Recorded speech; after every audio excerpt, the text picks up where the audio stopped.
Hello everyone, this is Pete Birchler from StockMarketAlchemy.com. Today is Friday the 13th, September the 13th. It's after the close here in the U.S. markets, about 5 o'clock p.m. Eastern Time. And just a quick update today covering a few different time frames of technical analysis on stocks here. In a recent post on the blog I had made, I showed that the 4-hour chart of SPY, the SP 500 ETF, had made this bullish divergence on the MACD, where we had the lowest point of the MACD since the August high here on August 21st. And while we saw price push a bit lower into August 27th, 28th, the MACD made a higher bottom, and then we rose up off of that and kind of broke out to the upside on September the 4th. So that was the question at that point: was, is this a legitimate move up that's going to take us to new highs, or is this just going to be a rally to a lower high as compared to this August high? And that is still yet to be seen here. Obviously, at this point, it looks like we're going to make new highs. We're closer to the August highs than we are to the lows here on August 28th. However, sometimes at tops or bottoms we do see deep retracements that test the ultimate high or low but fail to actually break it. We saw a similar thing happen in 2011, where we saw a May peak, we saw a decline into June, and then we saw a rally into July, which came near to making new highs in some of the indexes, and in a couple of the indexes it did, but there were some non-confirmations there. We're seeing somewhat the same thing now in that the NASDAQ has pushed to new highs above the August highs. However, the Dow is off of the highs, so if we look at the Dow, though it's rallied strongly this week, it's off the highs. That's a daily chart. The S&P 500 still off the highs here. Let's wait for that chart to load. Still off the highs a bit. New York Stock Exchange right up near the highs, similar with the Russell 2000. So odds would probably favor that they all do go up and make new highs, but there is some non-confirmation right now suggesting that we may be seeing a topping process continuing to play out here, as I've highlighted over the last couple months, given the technical analysis. So what I want to do is look at a couple different time frames here. So on this 4-hour chart, we're coming off a divergence. We're not extremely overbought, and there's no sign of divergence, to a topping type of divergence pattern here. So we certainly could have some time left to the upside on this time frame. If we were in an uptrend, we would certainly expect that there's more time for this market to move higher. However, if we look at an hourly chart, look at this hourly MACD chart, we can see that we're getting to the point where we're starting to see a potential divergence develop here. The hourly MACD is relatively overbought as of the mid portion of this week. And if we see the price poke a little bit higher into early next week, this MACD is setting up for a bearish divergence.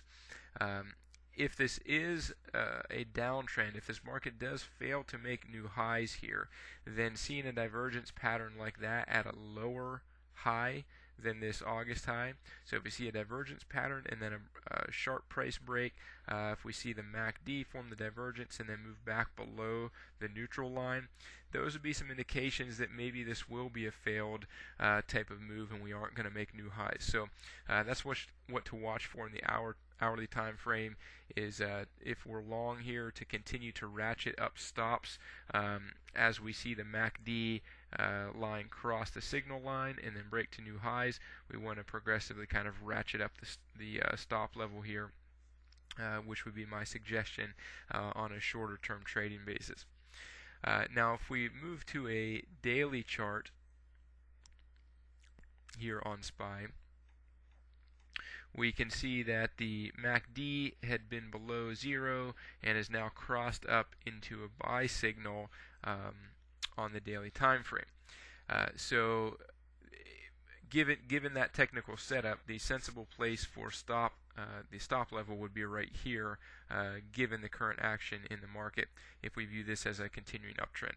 But one of the other setups I wanted to show, given the potentially larger time frame topping process, is if we move out to a weekly chart, then we can see that the weekly MACD is actually below the signal line. So it's actually in a sell type of configuration here.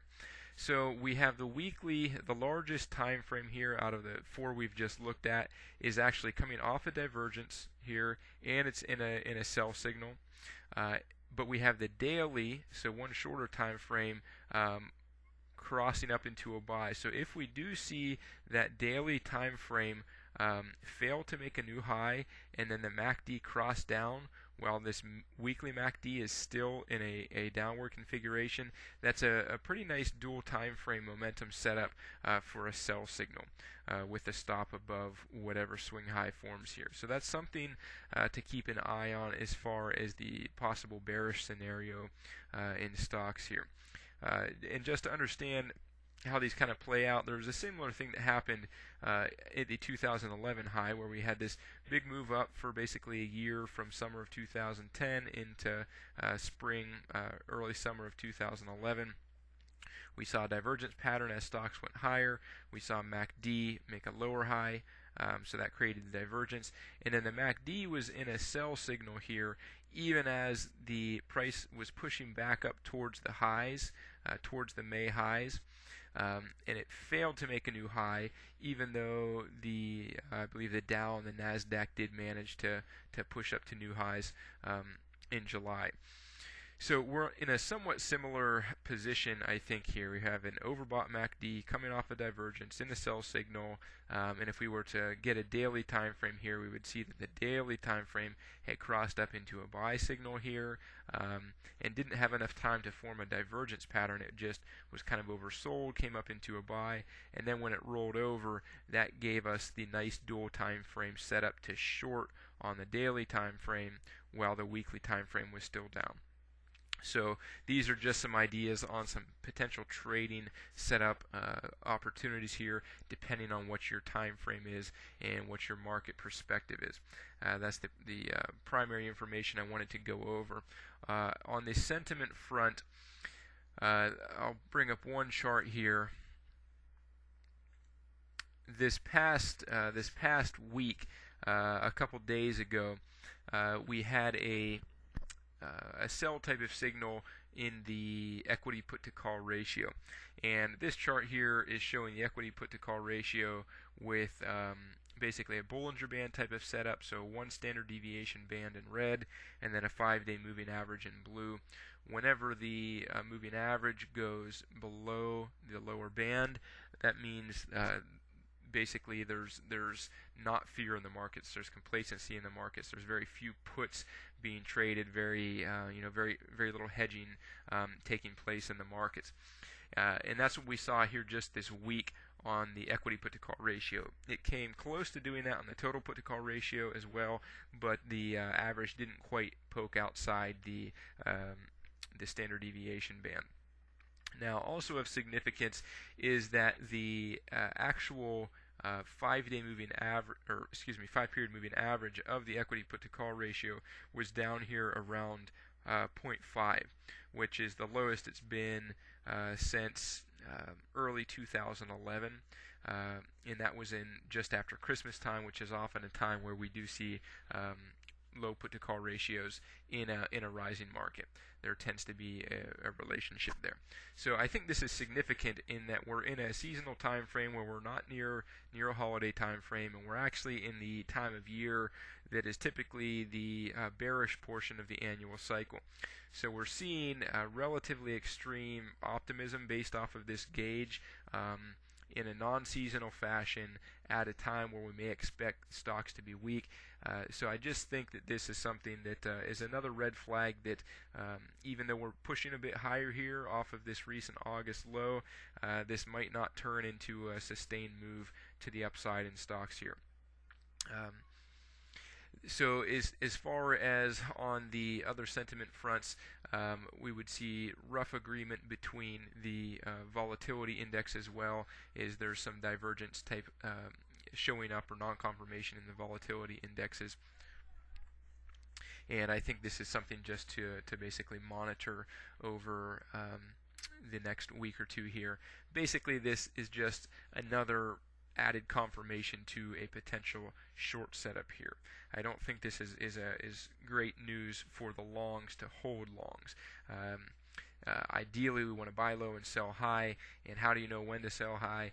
Well, sometimes the best gauge of that is simply to look at these raw measures of sentiment in the market on a statistical basis, and then when those are flashing extremes, either exit off of that, or in bull markets, I believe a better strategy is to have some type of a trailing stop strategy or a stop movement strategy to move the stop progressively underneath support levels. So you allow the market to continue to rise and for large scale divergences to form without exiting yourself necessarily early from the market. So that's just my take on the sentiment front here for the put to call ratio. And let me actually go over and show the VIX here, since I had mentioned that.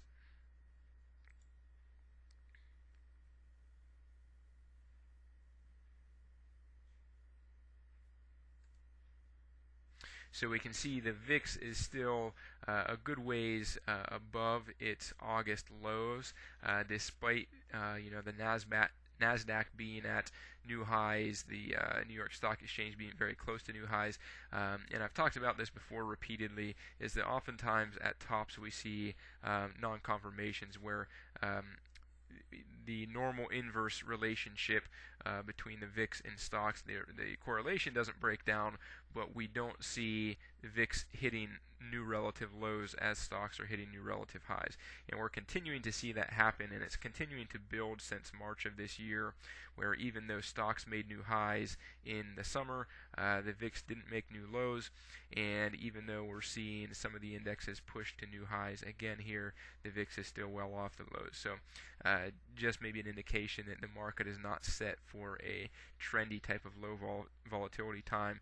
We might be either in a choppy sideways type of range environment, or possibly even continuing just to hammer out a topping pattern, and have yet to see the significant volatility spike coming, if a larger correction develops in stocks.